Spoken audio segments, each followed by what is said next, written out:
Abra sua Bíblia comigo no livro de Atos, capítulo 28. Eu quero compartilhar uma palavra que desde ontem tem ardido no meu coração. Livro de Atos, capítulo 28. Eu gosto muito dessa palavra que tem muito a ver com o que nós estamos também vivendo nos dias de hoje. Creio que Deus vai falar ao seu coração. Atos fica logo após do livro de João. Atos qual? Atos 28? Atos 28.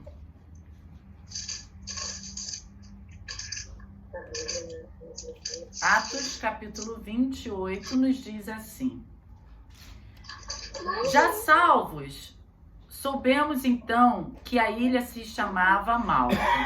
Os habitantes da ilha usavam conosco de muita bondade, pois acenderam uma fogueira e nos abrigaram a todos por causa da chuva que caía e o frio.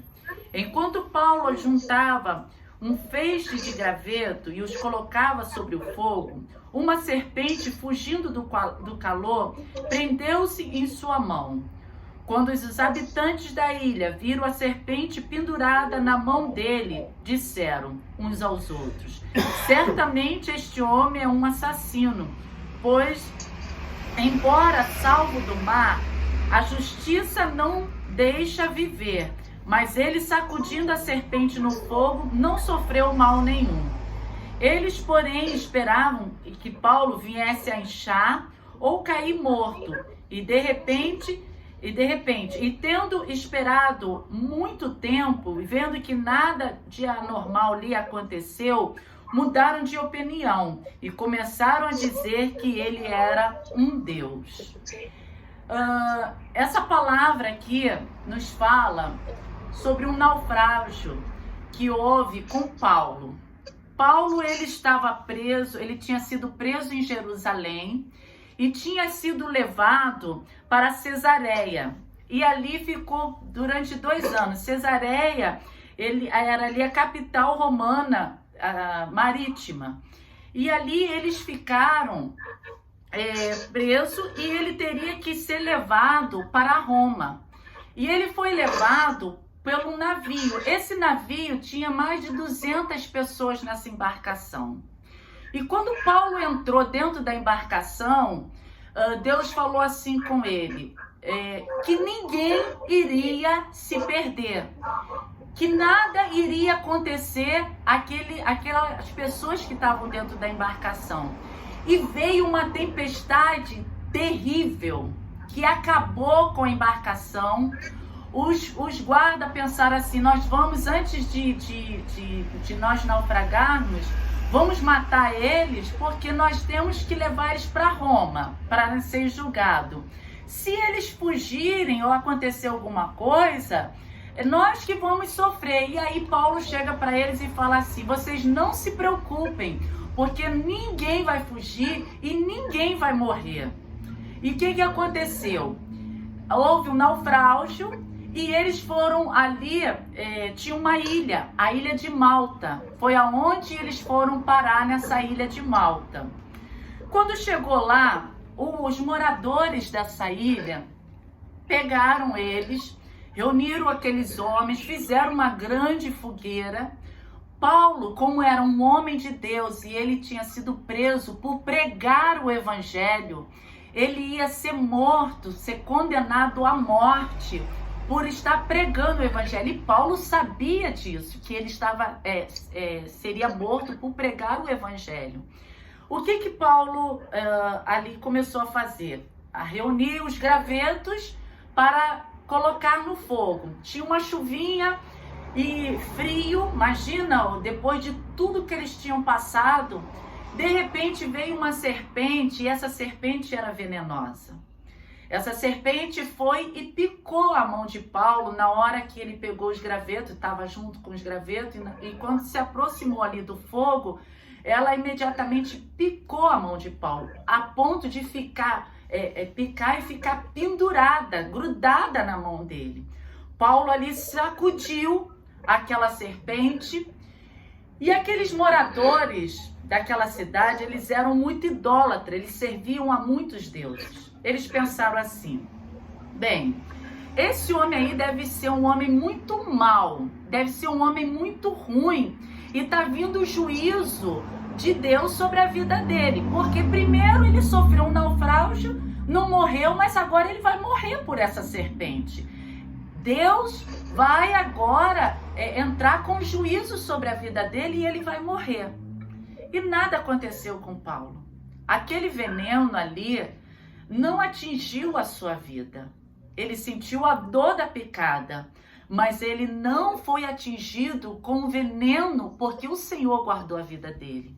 Deus tinha feito uma promessa na vida de Paulo que mal nenhum iria acontecer, nem a ele e nem os que estavam com ele. Paulo, ele creu na promessa de Deus. Aquela ilha ali precisava de um milagre. Naquele lugar ali, as pessoas estavam sofrendo um mal terrível. Há mais ou menos de 2 a 3 anos, pessoas estavam morrendo por uma enfermidade que estava assolando aquela ilha. As pessoas ali estavam sofrendo nos fala aqui no versículo 8. No versículo 8, preste atenção que fala: o pai de Públio estava na cama, sofrendo de febre e de sinteria. Paulo, visitá-lo, tendo orado, impôs-lhes as mãos e o curou. O que eu quero falar com isso, irmãos? Paulo tinha sofrido um naufrágio. Paulo tinha sido picado por uma víbora.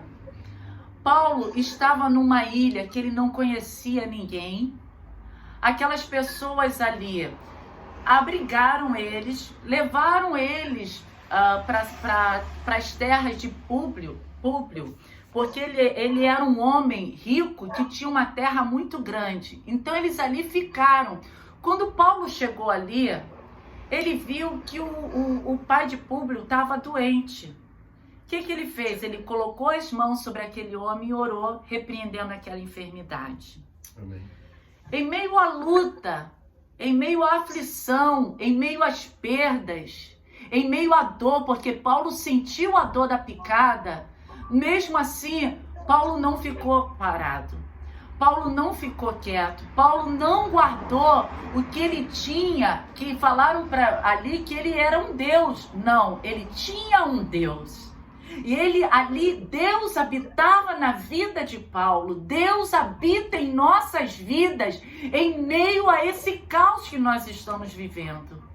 A igreja do Senhor, irmãos, está passando por um despertamento. Amém. A igreja do Senhor, Deus, ele está chamando a atenção dos seus fiéis para sermos mais fiéis a Ele. Para acreditarmos nas promessas que Deus tem falado conosco através de várias pregações, que Deus seria conosco, que Deus iria mudar nossa história, que Deus iria nos guardar. E muitas das vezes, quando nós vimos as situações tão contrárias na nossa vida, a tempestade tão forte na nossa vida, as perdas, o medo, as doenças, as dores, porque tudo que está acontecendo nos dói. Eu sempre, quando eu vou orar, eu me coloco no lugar dessas mães que estão perdendo seus filhos, dessas famílias que estão perdendo seu marido, o esposo, os pais, que não podem estar lá dentro de um hospital nem segurando na mão. Então eu me coloco no lugar dessas pessoas e falo para o Senhor: Senhor, eu não posso me conformar achando que é só um vírus que está acontecendo. Não, é um despertamento para nós fazermos mais para o Senhor. Amém. Paulo, ele poderia ter ficado ali, junto ali naquela fogueira, ido para casa lá de Públio, ido descansar. Não, ele sabia que ele poderia ser usado por Deus. Ele sabia que aquele povo ali, Deus tinha algo com ele ali. Deus tem algo conosco em meio a esse caos, irmãos. Deus, ele tem muito mais a fazer através da nossa vida, em meio a essa tempestade que está acontecendo.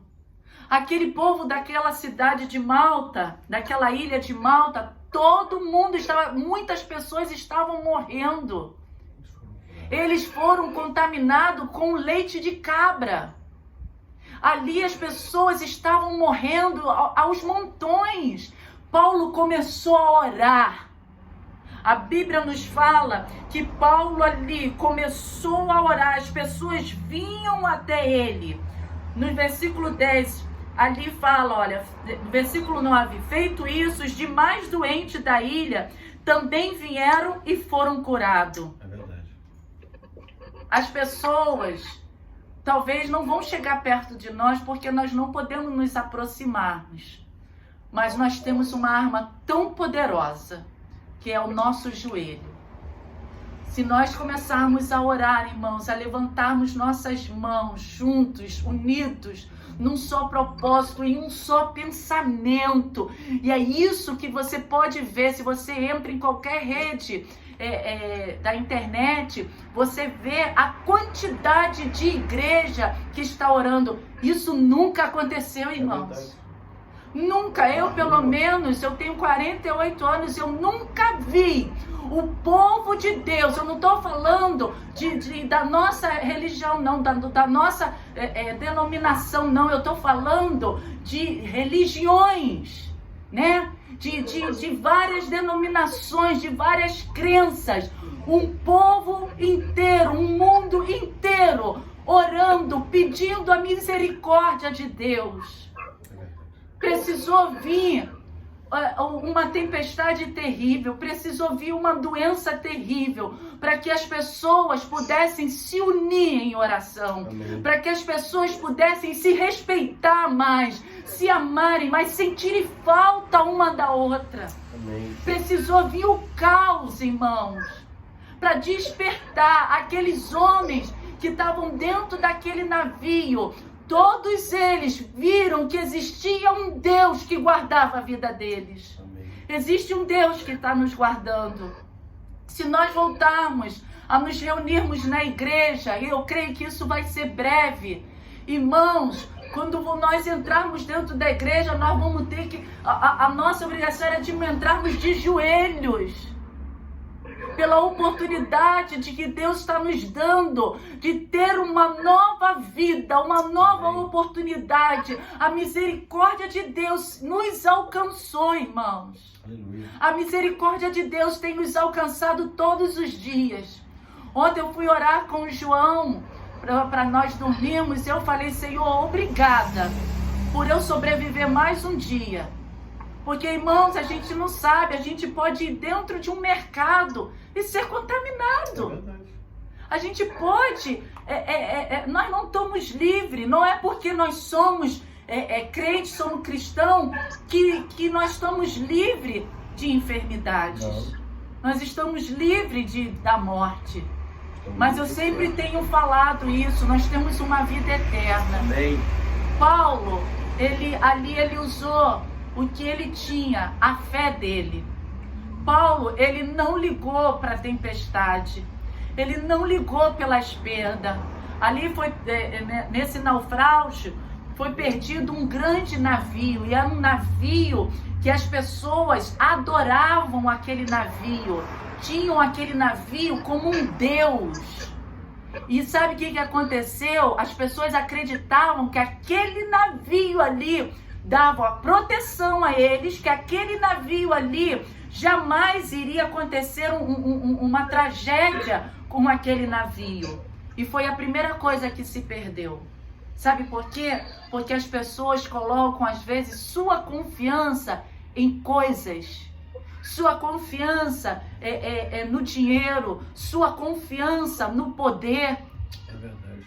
E nós estamos vendo que não adianta ter dinheiro, porque é uma doença que está atingindo rico, pobre.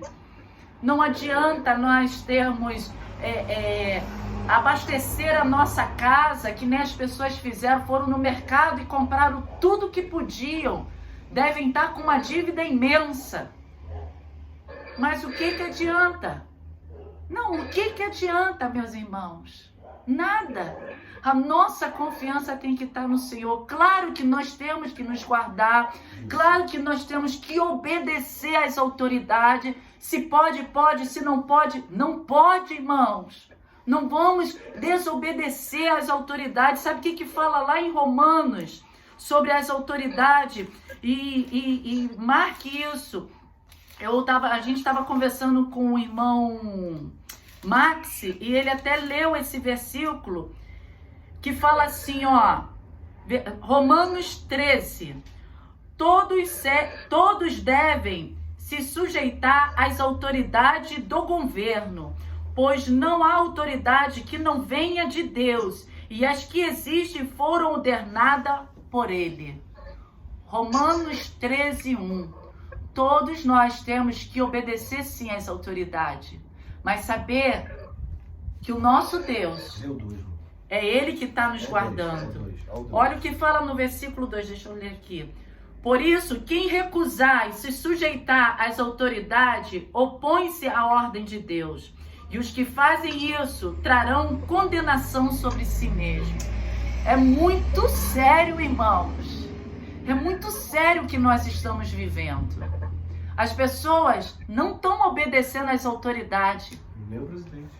Não estão obedecendo o que o presidente tem falado, sabe? Se manda fazer as coisas com ordem, com decência, se guardarem, se lavar as suas mãos. Façam isso. Façam isso. Guarde sua família, cuide dos filhos. Mas nós não podemos deixar a nossa fé de lado, irmãos. Nós não podemos deixar de acreditar que Deus tem algo com nossa vida. Deus tem algo com a tua vida, com a tua família. E em nome de Jesus, não olhe para a tempestade. Não olhem para a serpente. Não olhe para a sua dor. Não olhe para a falta. Pode vir faltar o alimento, mas nós como igreja, unidos em irmãos em Cristo. Irmão, eu estou precisando de ajuda. Nós como igreja estamos aqui para te ajudar. Lá fora tem muitos que estão um ajudando o outro. E nós como igreja, a nossa obrigação é carregar o fardo um do outro, irmãos. É sentir a dor um do outro. E nos colocarmos sempre em oração, pedindo a Deus, Deus, realiza o teu milagre. Faça a tua vontade sobre nossa vida. Peça ao Senhor a proteção. Estenda as suas mãos pelas janelas, irmãos. E ore pelo seu bairro, pela sua cidade, pelo seu Brasil, pelo mundo. Ore, irmãos, pelos que estão na linha de frente. Nós temos que abençoar essas pessoas. E eu tenho visto muitas pessoas amaldiçoando o governo. Eu tenho visto muita... Aí eu vi algo que falava assim, as pessoas, está todo mundo dentro de um navio, não tá? Nós não estamos todo mundo na mesma situação.